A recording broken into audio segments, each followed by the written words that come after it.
Good morning, good afternoon, good evening, whatever time it is for you. It is actually my morning on my lovely day off. I just kind of wanted to sit down and have the video chat with you guys. Not sponsored.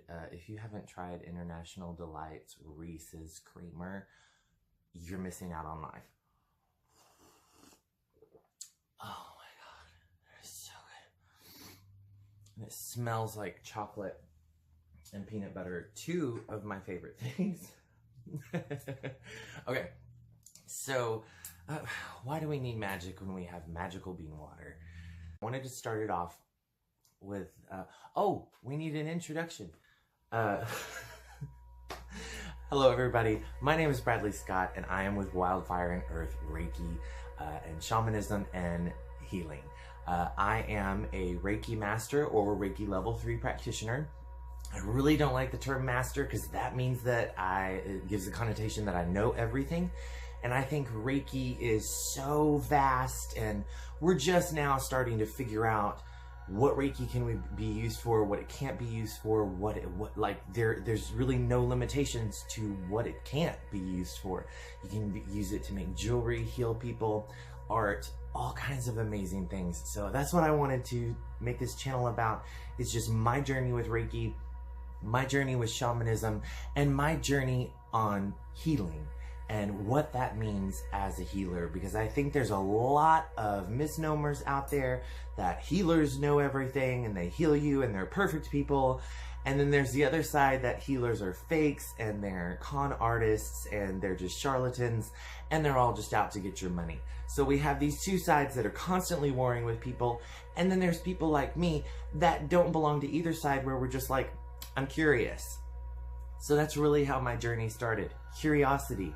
And that leads me to kind of what I first wanted to talk about was, how did I get into Reiki?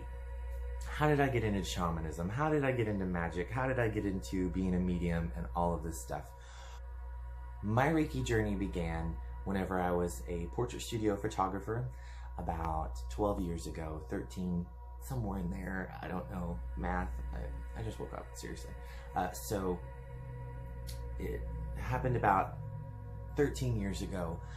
I hurt my back while I was actually helping a customer with her little girl on those old not changing tables, but they look like changing tables, where when you work as a portrait photographer, they're those metal tables you have kids sit on and you can move them and stuff so that they're like at hip level for you.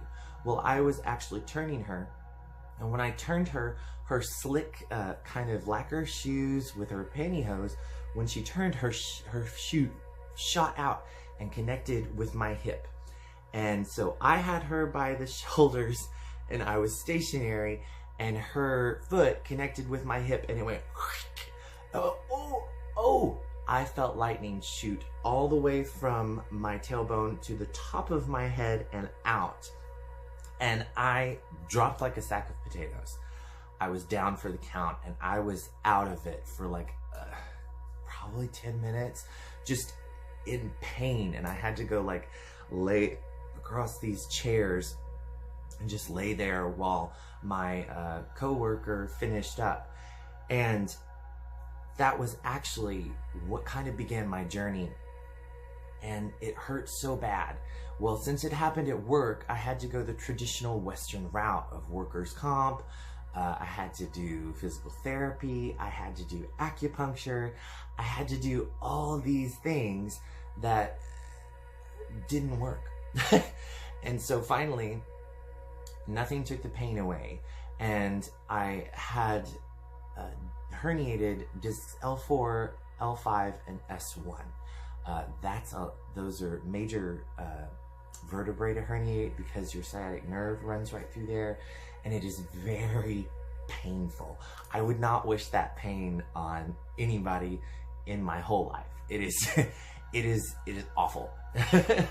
And so if you've really experienced that, you know what I'm talking about. I like to describe it as a hot iron poker being shoved up your leg and then somebody just spins it around, and oh, it hurts so bad. And so I lived with that for almost a year or two. And I finally, they decided with, sorry, a notification popped up. So I lived with that for about a year or two, and then I ended up having to have surgery, which is kind of the end-all, fix-all of Western medicine. And I had surgery. I have the lovely scar to prove it on my back, and that kind of shattered my world at the time. I was 22 years old and having major back surgery. There's so much that could be said if you study anything magically or you study healing. I was not dealing with my own stuff. I was not being the owner of my life. I was not being sovereign. And so everybody's problems were weighing me down and breaking my back. Literally is what happened. I tried to do too much and I broke. And so after that stage, I was a broken vessel for a really long time.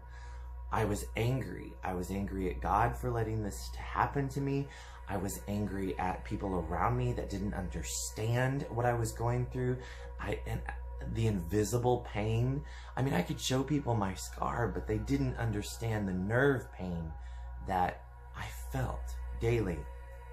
And so I moved on to another job. I went and was a server for a little while, and then I finally got a good job as a salon manager in Envy Salon in Fayetteville, Arkansas. And the owner of that salon actually offered me a massage session with her massage therapist, and this massage therapist was amazing. So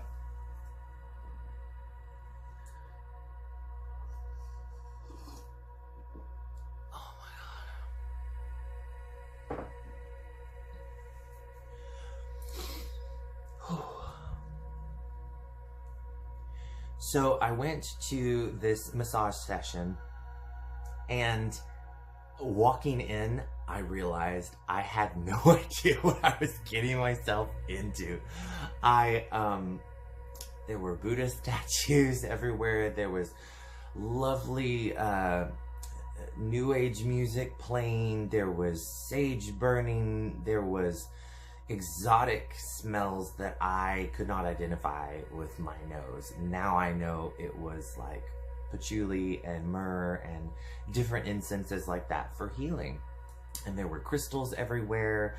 There was a giant like glass bowl over in the side, and I just became fascinated because I was like, this is amazing. And during my massage session, the therapist actually did Reiki on me, and that is what changed my world, because I didn't know what to expect whenever I went into it. And the sensation, I was not ready for the sensations that were going to happen. I was not ready for the visions that were going to happen. And I was not ready for all of the energetic changes that were about to take place in my life. And so that's what I try to warn clients about whenever they come see me and they want to get healing and Reiki and different magical interventions, that your life is going to change and you will have some work to do on your own. If you don't do the homework, your life doesn't change. You stay where you are, and it gets harder and harder and harder because you've seen the difference. You've seen what is possible, and now you're forcing yourself to stay there when you're actually, it's like a seed. You've been buried and now you're wanting to grow. Well, you're stunting your growth if you try to stay in there. You can't. You have to move forward. You have to move on. You have to keep growing, and you can't stop that sometimes. You just have to let it go. So I had this Reiki session, and what did it feel like? This Reiki session was incredible. She had done the massage, and she laid her hands on the top of my head. And the moment she did, I felt a warmth, like a blanket of satin and watery, almost, just this warmth that just wrapped around every part of me, from the top of my head to the tip of my toes, and just hugged me. You know, that's the way it felt. And it would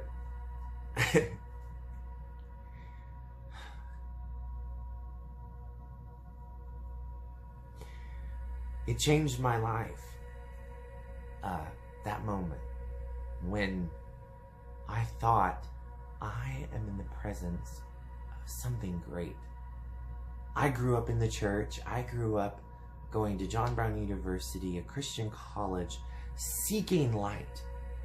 And here I was in a small room off of a no-name street in the middle of a back room somewhere, and this woman was healing me.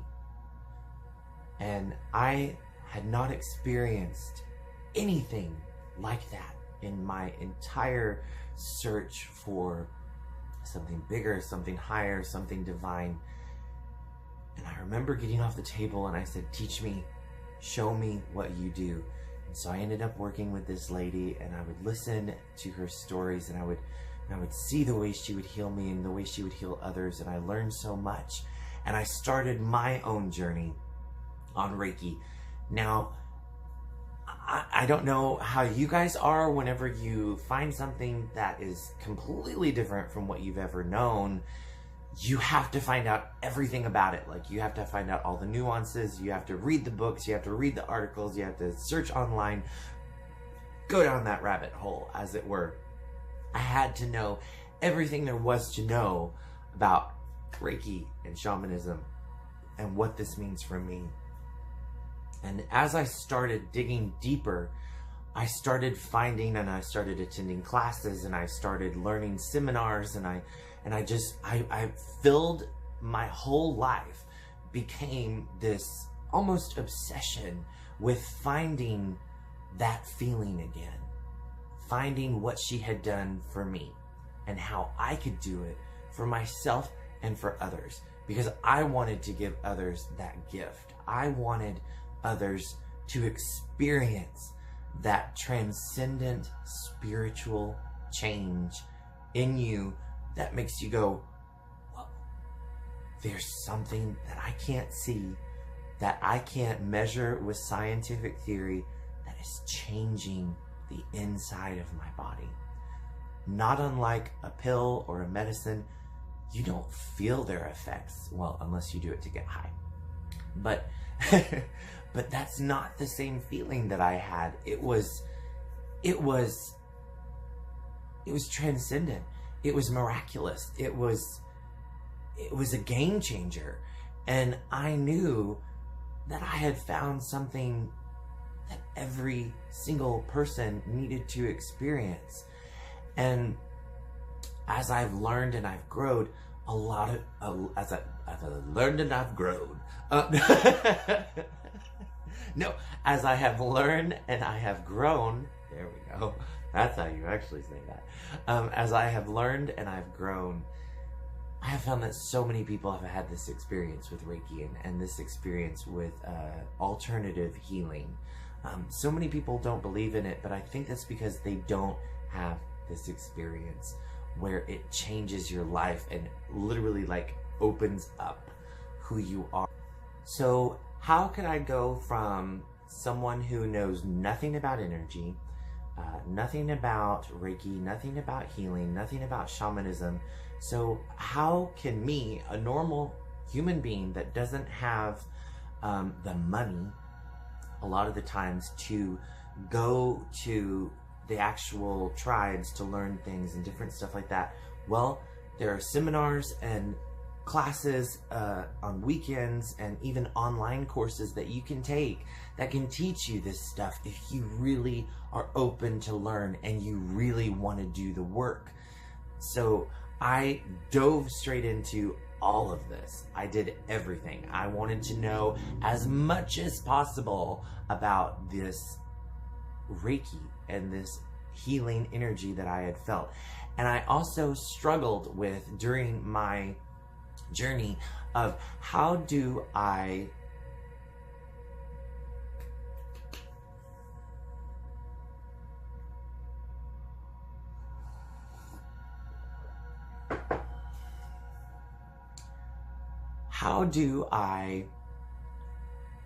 do Reiki and remain a Christian? That was a huge question for me. And then I had the answer. Jesus healed with his hands. Angels heal with their energy. And Reiki may be from Japan. It may be from a secular, it's not secular actually. It's from Buddhist and it's all of that Eastern esoteric stuff that I don't want to get into in this video. Sorry, there's a spirit right here that is just very strong. Did you see that? Did anything happen on the camera right now? Because I saw it. It was a white entity right here. That was so crazy. I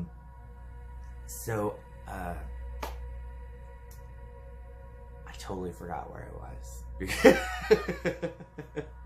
Oh, right. Okay, so how do I remain with my Christian roots and grow into Reiki? Well, the answer was simple. And it was given to me by one of my friends.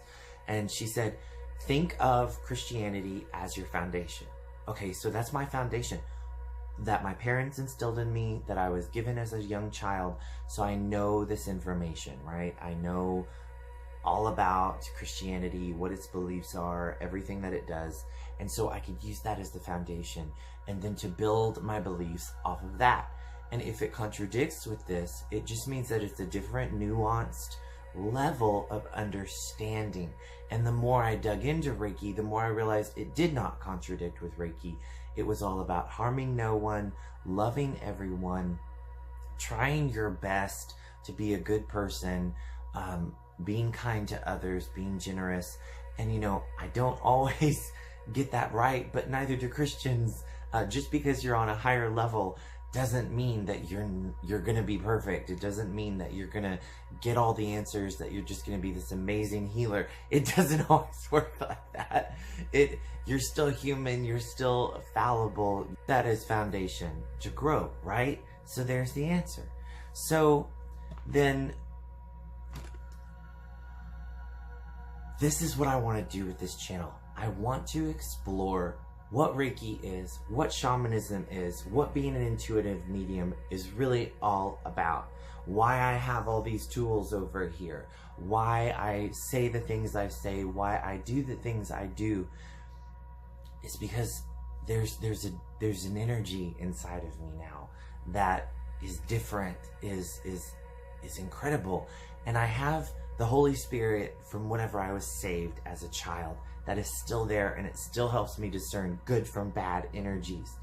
But now I have another thing, so it's almost like an upgrade of the Holy Spirit that I can use discernment and use psychic ability. These gifts of the Spirit that Christians talk about, but none of them have.